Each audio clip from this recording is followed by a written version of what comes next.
Good morning, my beautiful Daikinis. I am MP, Miss Pravala, the luxury spiritual. I'm coming to you today barefaced and in my pajamas because I wanted to make this video and I'm busy. So I woke up not long ago. I did my morning ritual, my Yoni attunement ritual, and my meditations.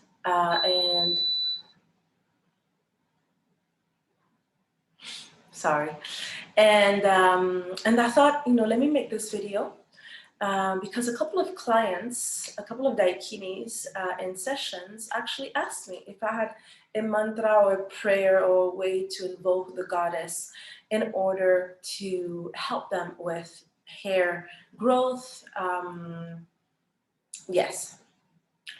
And I thought, why not making a video where I actually do a mantra, where I show you and I do the mantra so you can come back to the video. I will put a timestamp, if I know how to, on the video so that you can basically come and practice once a day, once a week, however many times you want to practice this mantra. If you know my work, if you know me, if you've been here for a while following what I do, you know that I have a particular story regarding hair. If not, I'm just going to briefly explain. So when I was 3-4 years old, I started consciously connecting, channeling, seeing, feeling the presence of divine entities. Very, very clearly, when I was about 6 years old, it's the first time that I saw Oshun by a stream. I tell the story in my book, Addicted to Pleasure, the Goddess Formula to Manifest Our Most Capricious Desires. So if you're interested, check it out. It's an amazing book. Very simple book, wrote by me, a non-English speaker. But really it's at the core of goddess manifestation, magic or principles.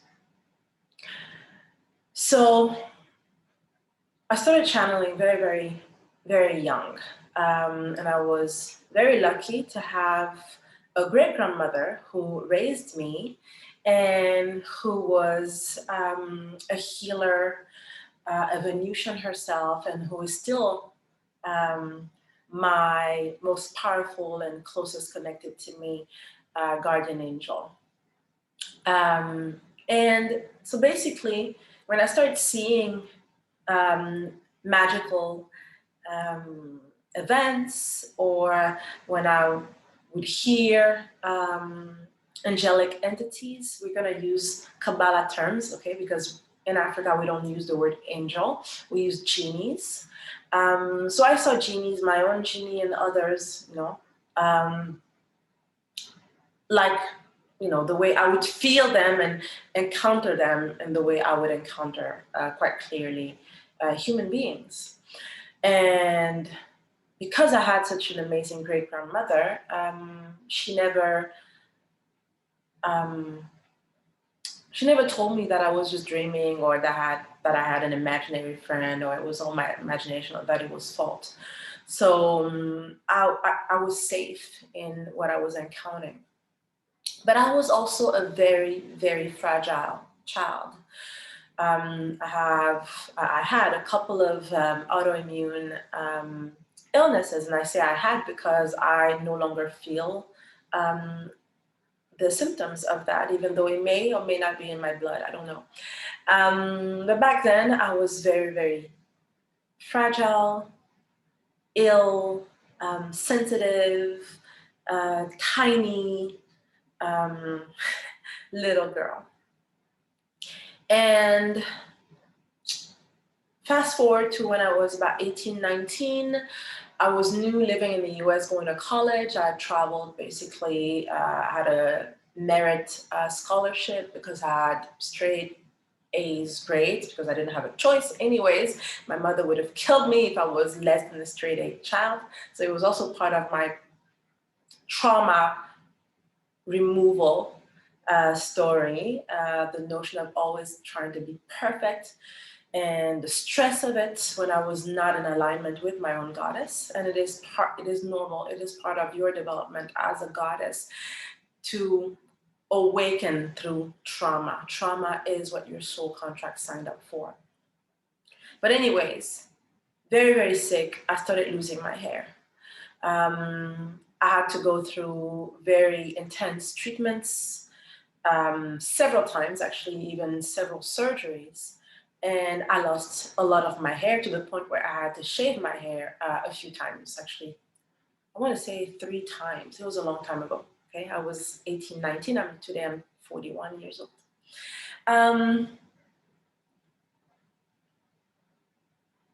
And when I got to the ashram, oh, wait a second.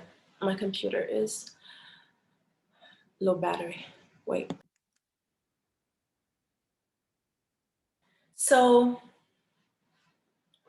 I started training, initiating in Hindu mysticism, and it was a long time ago when things like being vegan or Whole Foods didn't even exist, or maybe was just starting. No one had heard of Ayurveda.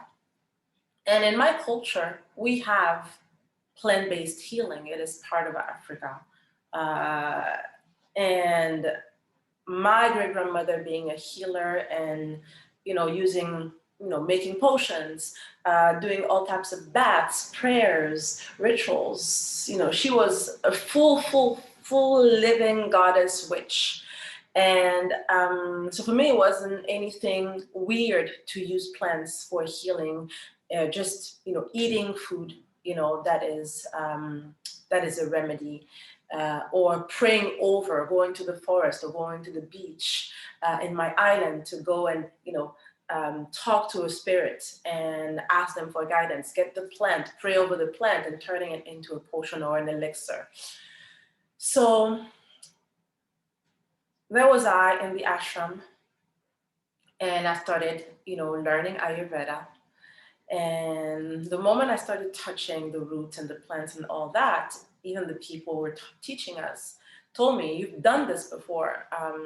And for me, no, I didn't have any formal training. However, I could look at a plant and without knowing its name, I know what the plant can do for someone.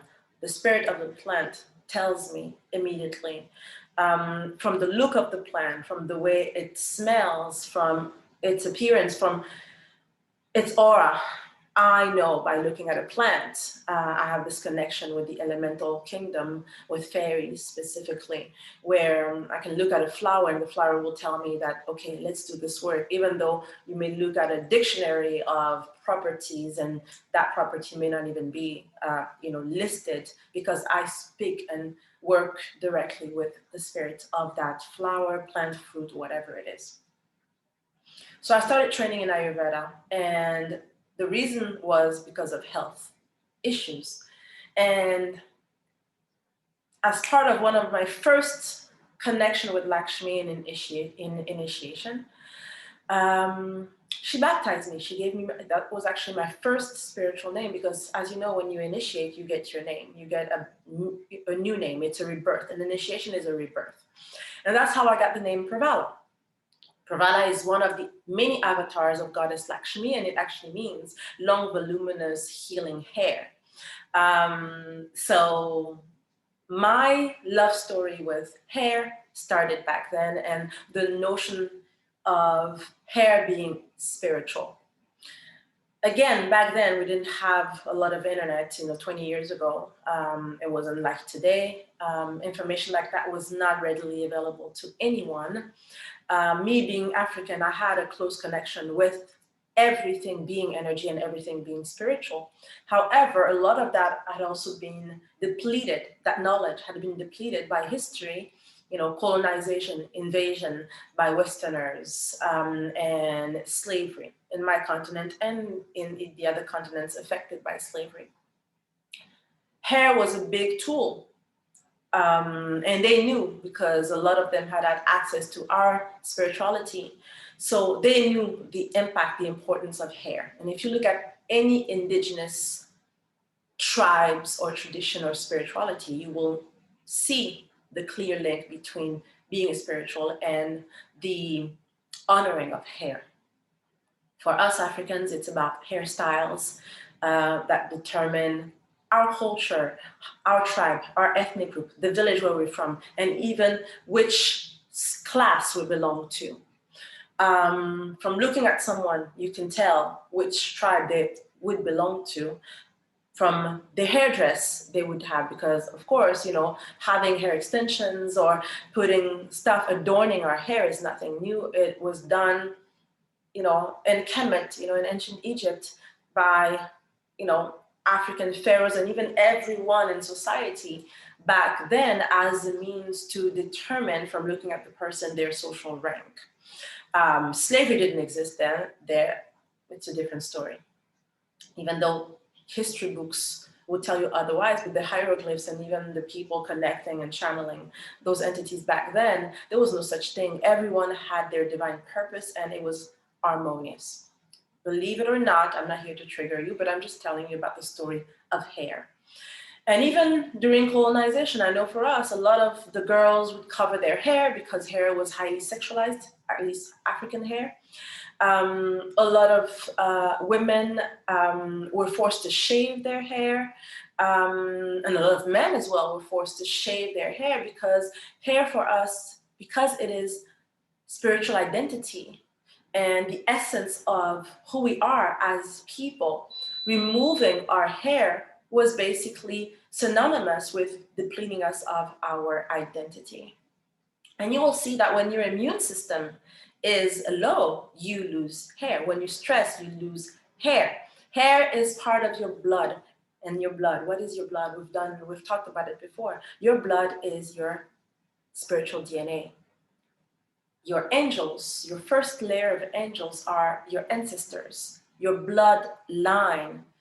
Before going to the source, a very abstract notion of mother, father, God. God has given the powers to all of the workers of divinity, of other dimensions, to help us through this journey on earth. So when you talk about blood, when you talk about blood being weakened by emotions, by circumstances, by not eating well, and basically not embodying our divinity, being a full-fledged god or goddess in the 3D, we lose our hair. Or when we want to be depleted of our divinity and of our royalty, our hair is removed. When we are going through trauma and, people go through breakups or, different type of life events, what would they do? Women would actually shave their head to start over, to start fresh. I did it. Actually, I shaved my head 2-3 times. For the excuse was health reasons, because my hair was just falling anyways and it didn't look good, so I had to shave. Losing my hair just by touching it, I would just lose a lot of hair, so I had to shave it off. Not once, not twice. So but it also meant it was the excuse for me to enter into my own divinity, because the trauma of being ill led me to my divinity, led me to learn and reclaim my divinity, led me to initiate in many traditions of spirituality, whether it's Native American shamanism with the Buffalo tribes, learning about Yoni reading, because I had this thing about, how can you look at someone, see their Yoni, and their Yoni speaks to you. This was something that happened to me early on as well, that I thought, I can't tell people that I read Yonis. So the shamanistic initiations and the initiations in Tantra and Hindu mysticism as well, me losing my hair was my entryway to reclaiming my spirituality.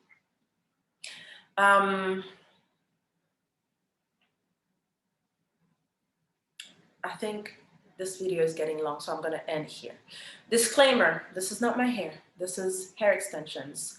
As a Black woman, I love to adorn my hair. Actually, if you haven't read Yeah, a long time ago, I wrote my first book, which is 10 Steps to Care for Your Hair Like a Goddess. It's on Amazon.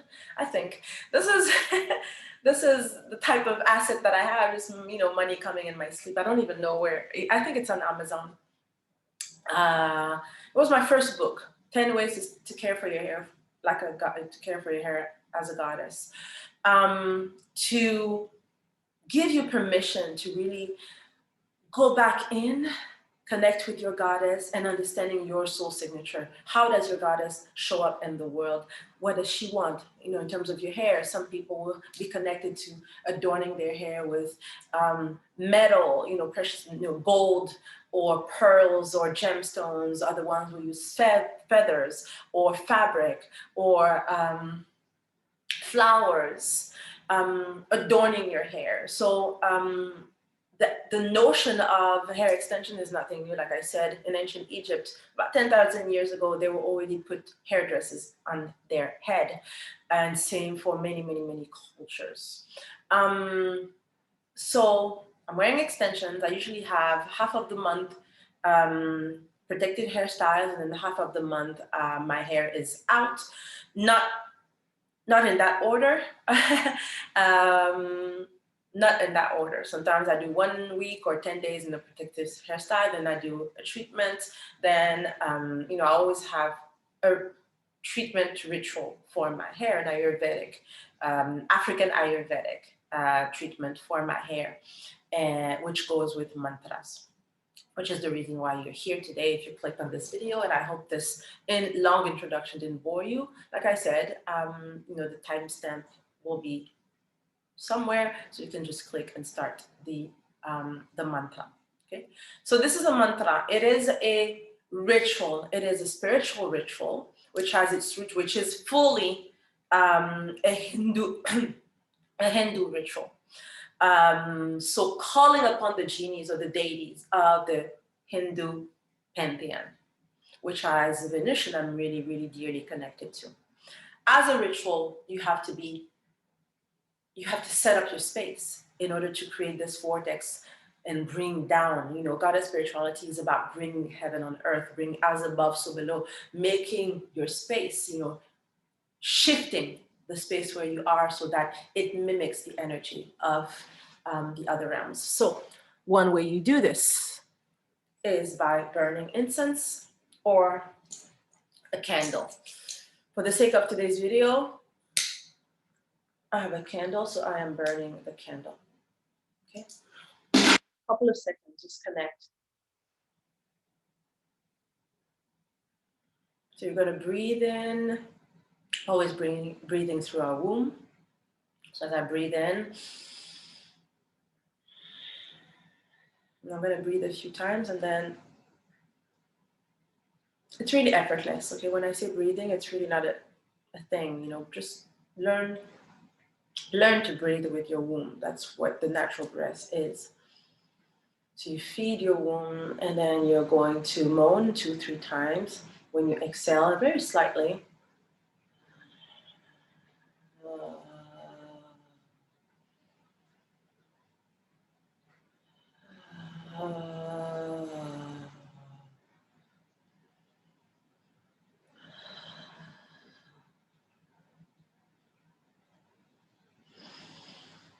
So as you moan and you've fueled the fire of your own goddess, waking her up. You're going to do the universal moan, which is the Om or Aum sound 3 times as well. So you connect your powers of creation with the cosmic creation.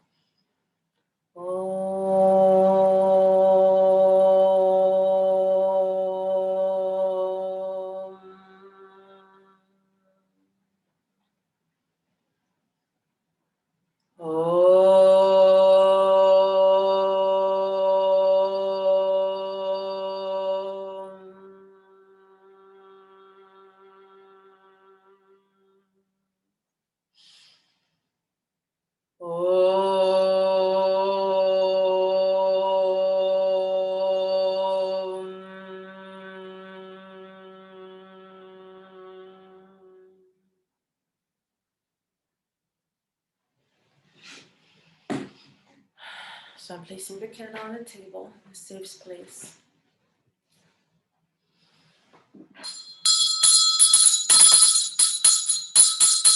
I'll call my sisterhood of goddesses. I'm asking protection from all of the actors of divinity, workers of love and growth. My sisterhood of goddesses, my ancestors, my genes, the doctors of the sky, and every other divine that wish to support us in this ritual today. I ask for your protection, seal this space so that in this space there's only growth, connection to our own goddess, and connection to the cosmos. I always do my ombwiri, my own goddess potion. And you can tell that this is mine, the one that I use, because it is studded with every single precious stone. See, there are a few in the bottle. Actually, there are a couple of others that I don't talk about, which are highly precious, which are only for me, that I don't sell, because I would sell this potion 10K if I had to sell this. So this is the one that I use for me. So let me try to do it without making a mess. 1 finger, 2 fingers, 3 fingers. Trinity. And I'm going to rub clockwise on here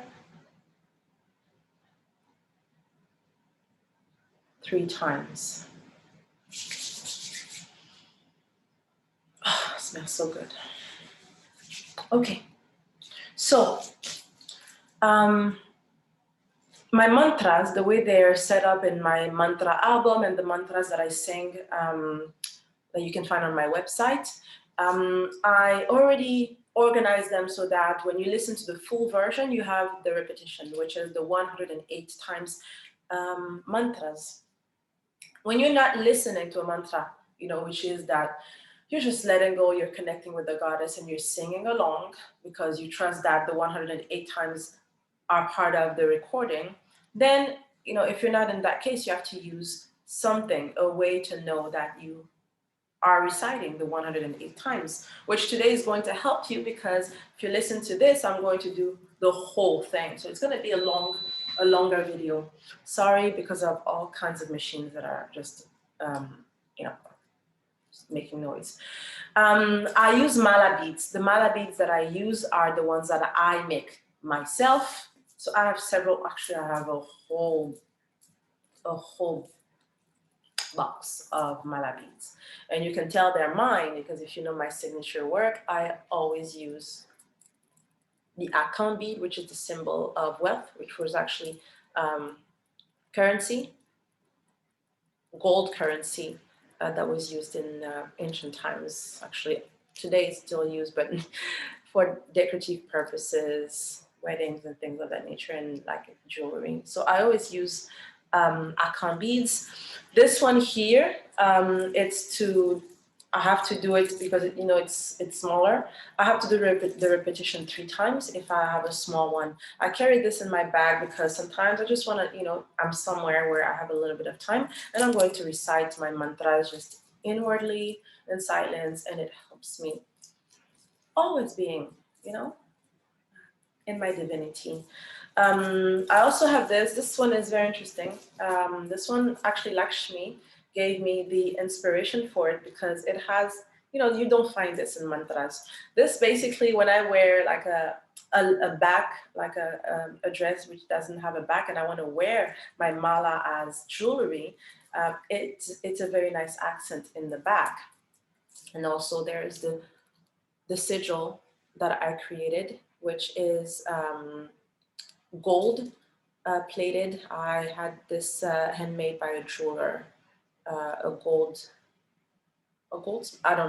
someone who works in gold in Africa.